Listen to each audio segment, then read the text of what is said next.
প্রতি রাতে আমরা আকাশে তাকাই, লক্ষ কোটি তারার ভিড়ে হারিয়ে যাই। কিন্তু কখনো কি ভেবে দেখেছেন এই বিশাল মহাবিশ্বে আমাদের নিজেদের অস্তিত্বের পিছনে লুকিয়ে আছে এক অবিশ্বাস্য শক্তি, বিশাল অগ্নিকুণ্ড, যা আমাদের প্রতিটি নিঃশ্বাসের উৎস, আমাদের প্রাণের স্পন্দন।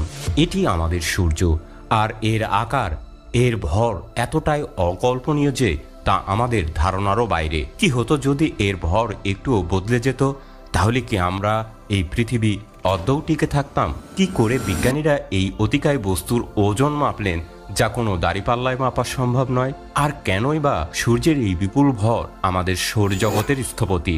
আজ আমরা প্রবেশ করব সেই বিস্ময়কর জগতে, যেখানে সংখ্যা আর বিজ্ঞান মিলেমিশে সৃষ্টি করেছে আমাদের প্রাণের ঠিকানা। চলুন শেষ পর্যন্ত জানা যাক, যাতে কোথাও রহস্য মিস না করি। একবার ভাবুন তো, রাতের আকাশে আমরা যে লক্ষ কোটি তারাকে মিটিমিটি জ্বলতে দেখি, তাদের মধ্যে একটি বিশেষ তারা আছে যা আমাদের জীবনের উৎস, আমাদের সৌরজগতের প্রাণকেন্দ্র, এক জ্বলন্ত অগ্নিগোলক। সূর্য একটি দ্বিতীয় অথবা তৃতীয় প্রজন্মের নক্ষত্র, অর্থাৎ হতে পারে আজকের আমাদের সূর্যের স্থানে আগেও কোনো নক্ষত্র ছিল, যারা প্রথম প্রজন্মের, অর্থাৎ মহাবিশ্বের শুরুর দিকের নক্ষত্র, যা পরে সুপারনোভার বিস্ফোরণে ছড়িয়ে দেয় আমাদের সূর্যের জন্য উপযুক্ত উপাদান। প্রথম অথবা দ্বিতীয় প্রজন্মের সেই নক্ষত্রের অবশিষ্ট নেবুলার মেঘ থেকে আমাদের আজকের এই শক্তির উৎস, কল্পনাতীত বিশাল আকৃতির সূর্য। এর আকার, এর বিশালতা এতটাই অকল্পনীয় যে আমরা যখন এর ভর বা ওজন নিয়ে ভাবি, তখন আমাদের মনে একরকম বিস্ময়ে ভরে যায়।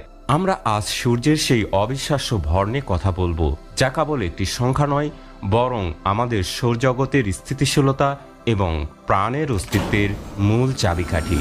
সূর্যের ভর প্রায় 1.989 টাইমস 10 ক্যাডেট 30 কেজি। হ্যাঁ, ঠিকই শুনছেন।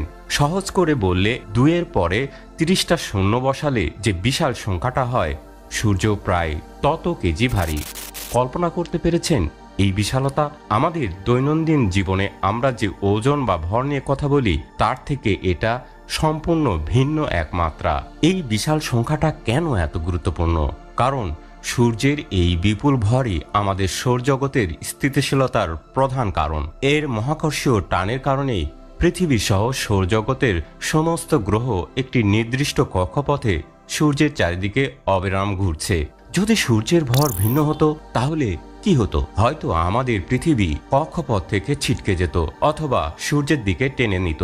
প্রাণের অস্তিত্ব তো দূরের কথা, কোনো গ্রহই হয়তো তার বর্তমান অবস্থানে থাকতো না। চলুন একটা মজার তুলনা করা যাক। সূর্যের ভর পৃথিবীর ভরের প্রায় 3,33,000 গুণ বেশি। ভাবা যায়, আমাদের এই বিশাল পৃথিবী, যার সামনে আমরা নিজেদের এত ক্ষুদ্র মনে করি, সেই পৃথিবীর চেয়েও সূর্য 3,33,000 গুণ বেশি ভারী। শুধু তাই নয়, আরও চমকপ্রদ তথ্য হলো, আমাদের সৌরজগতের মোট ভরের প্রায় 99.86% সূর্য একাই ধারণ করে। অর্থাৎ সৌরজগতের বাকি সব গ্রহ, উপগ্রহ, গ্রহাণু, ধূমকেতু সবকিছুর মোট ভর সূর্যের ভরের 1%-ও কম। এই তথ্য থেকেই সূর্যের বিশালতা সম্পর্কে একটা পরিষ্কার ধারণা পাওয়া যায়। সূর্য যেন আমাদের সৌরজগতের একচ্ছত্র অধিপতি, যার মহাকর্ষীয় প্রভাবই সবকিছুর নিয়ন্ত্রক। এখন প্রশ্ন আসতে পারে, বিজ্ঞানীরা সূর্যের এই অবিশ্বাস্য ভর কিভাবে পরিমাপ করলেন? নিশ্চয় কোনো দাঁড়িপাল্লায় মেপে নয়। হ্যাঁ, ঠিকই ধরেছেন, সরাসরি মেপে সূর্যের ভর নির্ণয় করায় একদম অসম্ভব। বিজ্ঞানীরা বেশ কিছু পরোক্ষ পদ্ধতির মাধ্যমে সূর্যের ভর পরিমাপ করেছেন। এর মধ্যে সবচেয়ে গুরুত্বপূর্ণ হল নিউটনীয় মহাকর্ষ সূত্র। এই সূত্র অনুযায়ী দুটি বস্তুর মধ্যে আকর্ষণ শক্তি তাদের ভরের গুণফলের সমানুপাতিক এবং তাদের দূরত্বের বর্গের ব্যস্তানুপাতিক। সহজভাবে বললে, বস্তু যত ভারী হবে, তাদের মধ্যে আকর্ষণ তত বেশি হবে, আবার যত দূরে থাকবে, আকর্ষণ তত কম হবে। বিজ্ঞানীরা এই সূত্রকে কাজে লাগিয়েছেন। তারা দেখেছেন পৃথিবী সহ অন্যান্য গ্রহ সূর্যের চারপাশে একটি নির্দিষ্ট গতিতে ঘুরছে।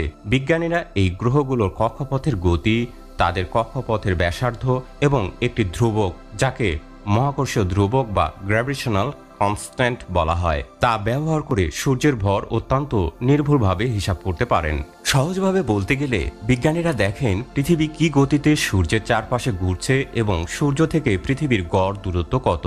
এই তথ্যগুলো নিউটনের মহাকর্ষীয় সূত্রে বসিয়ে তারা সূর্যের ভর নির্ণয় করেন। অন্যান্য গ্রহের ক্ষেত্রেও একই পদ্ধতি অনুসরণ করে সূর্যের ভর যাচাই করা হয়েছে এবং আশ্চর্যজনকভাবে ফলাফল একই রকম আসে। নিউটনের সূত্রের পাশাপাশি আরও একটি পদ্ধতি রয়েছে যা সূর্যের ভর পরিমাপের জন্য অত্যন্ত সহায়ক। সেটি হলো ক্যাপলারের গ্রহীয় গতিসূত্র। জোহানেস ক্যাপলার, যিনি নিউটনেরও আগে গ্রহদের গতি নিয়ে গবেষণা করেছিলেন, তিনটি অসাধারণ সূত্র দিয়েছিলেন। এই সূত্রগুলো গ্রহগুলোর কক্ষপথের আকার, তাদের পর্যায়কাল এবং সূর্যের দূরত্বের মধ্যে একটি গাণিতিক সম্পর্ক স্থাপন করে। এই সূত্রগুলোও বিজ্ঞানীরা সূর্যের ভর পরিমাপের জন্য ব্যবহার করে থাকেন।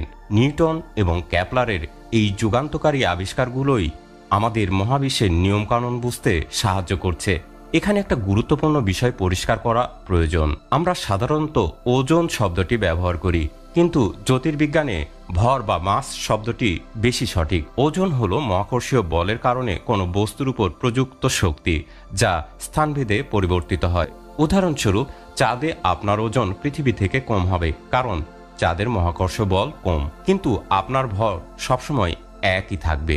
সূর্যের ভর একটি নির্দিষ্ট পরিমাণ যা মহাবিশ্বের যে কোনো স্থানে একই থাকবে, কিন্তু সূর্যের ওজন নির্ভর করবে কোন মহাকর্ষীয় ক্ষেত্রের প্রভাবে তা পরিমাপ করা হচ্ছে তার উপর, যা একটি অর্থহীন প্রশ্ন, কারণ সূর্য নিজেই মহাকর্ষীয় ক্ষেত্রের উৎস। তাই সূর্যের বিশালতার প্রসঙ্গে ভর শব্দটির ব্যবহারই বিজ্ঞানসম্মত এবং নির্ভুল। সূর্যের এই অবিশ্বাস্য ভরের গুরুত্ব অপরিসীম। এটি শুধু গ্রহগুলোকে কক্ষপথে ধরে রাখে না, বরং আমাদের প্রাণের বিকাশের জন্যও এটি অপরিহার্য। সূর্যের বিশাল ভর তার কেন্দ্রে অবিশ্বাস্য চাপ এবং তাপমাত্রা তৈরি করে। এই চাপ এবং তাপমাত্রার কারণে সূর্যের কেন্দ্রে পারমাণবিক ফিউশন বিক্রিয়া সংঘটিত হয়। হাইড্রোজেন পরমাণুগুলো একত্রিত হয়ে হিলিয়াম তৈরি করে এবং এই প্রক্রিয়াতে বিপুল পরিমাণ শক্তি নির্গত হয়। এই শক্তি আলো এবং তাপ হিসেবে পৃথিবীতে পৌঁছায়, যা আমাদের উদ্ভিদ এবং প্রাণীর বেঁচে থাকার জন্য অপরিহার্য। সূর্যের ভর যদি কম হতো, তাহলে তার কেন্দ্রে পর্যাপ্ত চাপ তৈরি হতো না, ফলে ফিউশন বিক্রিয়াও সংঘটিত হতো না এবং সূর্য থেকে আমরা কোনো আলো বা তাপ পেতাম না। মহাবিশ্বের প্রতিটি তারার মতো সূর্যও বিবর্তিত হচ্ছে। তারার জীবনচক্র তার ভরের উপর নির্ভর করে। আমাদের সূর্যের মতো মাঝারি ভরের তারারা কয়েক বিলিয়ন বছর ধরে স্থিতিশীলভাবে জ্বলে। কোটি কোটি বছর পর সূর্যের জ্বালানি শেষ হয়ে এলে এটি প্রথমে একটি লাল দানবে পরিণত হবে এবং এর আয়তন বহুগুণ বেড়ে যাবে। এরপর এটি তার বাইরের স্তরগুলো মহাকাশে ছড়িয়ে দেবে এবং অবশেষে একটি ছোট ঘন শ্বেতবামন তারায় পরিণত হবে। তারার এই সম্পূর্ণ জীবনচক্র, তার উজ্জ্বলতা, তার আয়ু, সবকিছু তার প্রাথমিক ভরের উপর নির্ভর করে। তাই সূর্যের ভর শুধুমাত্র বর্তমানের জন্য নয়, তার ভবিষ্যৎ বিবর্তনের জন্য অত্যন্ত গুরুত্বপূর্ণ একটি বিষয়। সূর্যের ভর পরিমাপের এই ক্ষমতা জ্যোতির্বিজ্ঞানের এক বিশাল অর্জন। এটি কেবল সূর্যের ক্ষেত্রেই নয়, মহাবিশ্বের অন্যান্য তারা এমনকি ছায়াপথগুলোর ভর পরিমাপের জন্য একই মৌলিক নীতিগুলো ব্যবহৃত হয়। আধুনিক জ্যোতির্বিজ্ঞানীরা আরও উন্নত প্রযুক্তি এবং জটিল গাণিতিক মডেল ব্যবহার করে মহাবিশ্বের নানা রহস্য উন্মোচন করছেন। তারা দূরবর্তী তারামণ্ডল, ব্ল্যাক হোল এবং সমগ্র ছায়াপথের ভর পরিমাপ করছেন, যা আমাদের মহাবিশ্বের গঠন এবং বিবর্তন সম্পর্কে আরও গভীর অন্তর্দৃষ্টি দিচ্ছে। এই সবই নিউটন এবং ক্যাপলারের মতো পথিকৃত বিজ্ঞানীদের দেওয়া মৌলিক সূত্রগুলোর উপর ভিত্তি করেই গড়ে উঠেছে। আমরা সূর্য থেকে প্রায় 150 মিলিয়ন কিলোমিটার দূরে অবস্থিত। সূর্যের মহাকর্ষীয় টান এই বিশাল দূরত্বেও পৃথিবীকে তার কক্ষপথে ধরে রেখেছে। যদি সূর্যের ভর সামান্যতম ভিন্ন হতো, তাহলে কি হতে পারত? যদি সূর্যের ভর বর্তমানের চেয়ে একটু কম হতো, তাহলে সূর্যের মহাকর্ষীয় টান দুর্বল হয়ে যেত এবং পৃথিবী ধীরে ধীরে সূর্যের আকর্ষণ কাটিয়ে মহাকাশে ছিটকে যেতে পারত। আবার যদি সূর্যের ভর বর্তমানের চেয়ে একটু বেশি হতো, তাহলে সূর্যের মহাকর্ষীয় টান অনেক শক্তিশালী হয়ে যেত। পৃথিবী ধীরে ধীরে সূর্যের দিকে টেনে নিত এবং একসময় সূর্যের সাথে মিশে যেত। আমাদের সৌভাগ্য যে সূর্যের ভর ঠিক সেই পরিমাণ, যা আমাদের পৃথিবীকে একটি আদর্শ দূরত্বে এবং একটি স্থিতিশীল কক্ষপথে রেখেছে, যেখানে প্রাণের বিকাশ সম্ভব হয়েছে। তাহলে আমরা দেখলাম সূর্যের এই বিশাল ভর শুধুমাত্র একটি জ্যোতির্বিজ্ঞানের সংখ্যা নয়, একটি আমাদের অস্তিত্বের ভিত্তি। এই ভর সূর্যকে জ্বলন্ত অবস্থায় রেখেছে, যা আমাদের জন্য আলো, তাপ এবং শক্তি সরবরাহ করে। এই ভরই আমাদের গ্রহগুলোকে নির্দিষ্ট কক্ষপথে ধরে রেখেছে, যা পৃথিবীর বুকে প্রাণের বিকাশকে সম্ভব করেছে। তাই প্রতিবার যখন আপনি সূর্যকে দেখেন অথবা সূর্যের আলোতে উষ্ণতা অনুভব করেন, মনে রাখবেন এর পিছনের অবিশ্বাস্য শক্তি এবং মহাবিশ্বের মৌলিক নিয়মগুলো। সূর্যের ভর, তার গুরুত্ব এবং তার পরিমাপের বিজ্ঞান সবকিছুই আমাদের মনে করিয়ে দেয় মহাবিশ্বের অপার বিস্ময় এবং এর সুশৃঙ্খলতা। সূর্যের এই বিশাল ভর আমাদের মহাবিশ্বের আরও অসংখ্য তারার কথা মনে করিয়ে দেয়। প্রতিটি তারার নিজস্ব ভর রয়েছে, নিজস্ব জীবনচক্র রয়েছে এবং নিজস্ব মহাকর্ষীয় প্রভাব রয়েছে। বিজ্ঞানীরা প্রতিনিয়ত মহাবিশ্বের নতুন নতুন রহস্য উন্মোচন করছেন। সূর্যের ভর পরিমাপের মতো এই মৌলিক আবিষ্কারগুলোই ভবিষ্যৎ গবেষণার পথ খুলে দিয়েছে।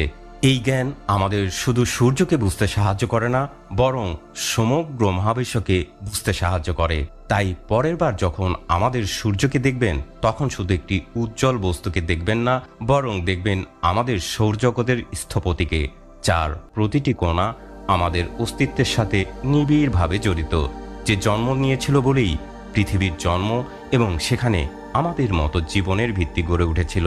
এ এক মহাজাগতিক অপার রহস্যের বিরল গল্প। এরকম মহাকাশ ভিত্তিক আরও ভিডিও দেখতে চাইলে আমার চ্যানেলটিকে সাবস্ক্রাইব করে সাথে থাকতে পারেন।